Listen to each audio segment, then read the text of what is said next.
Hello po mga ka-Jesnabs, welcome back po sa ating channel. Update po tayo sa mga release ng PBB 2023. Eto, tingnan po muna natin itong SARO ng Region 7.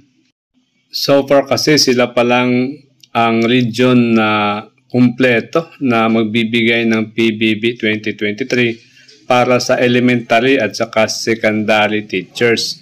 Meron po silang SARO na more than 1.2 billion pesos.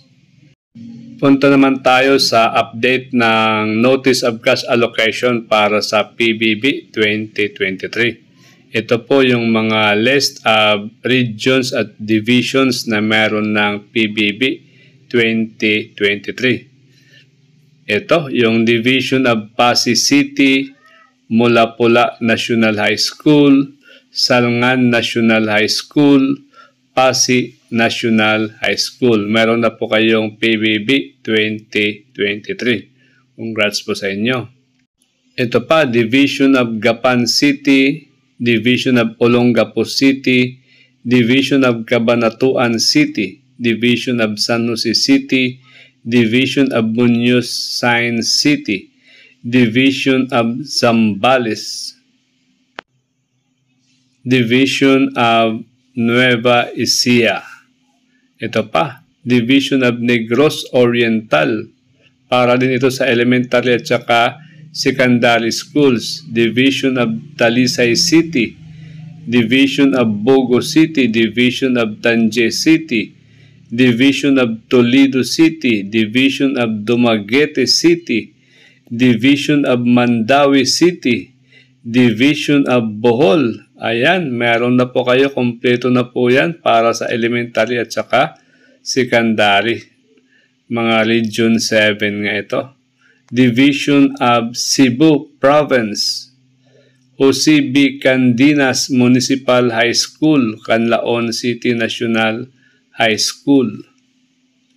Division of Carcar City,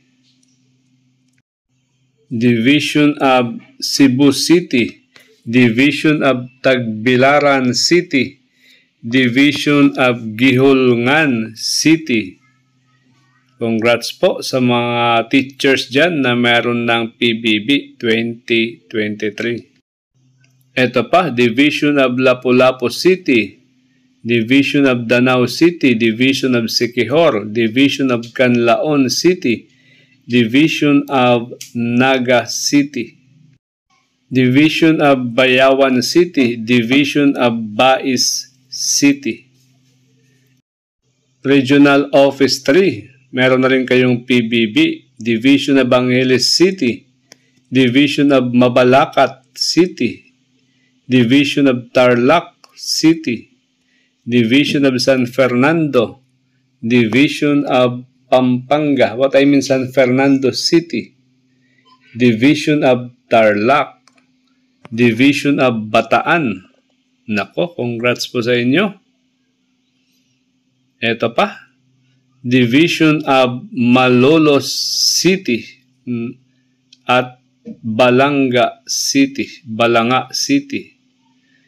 Ito pa, Division of Maykawayan, Division of San Jose del Monte City, Division of Bulacan, Division of Aurora.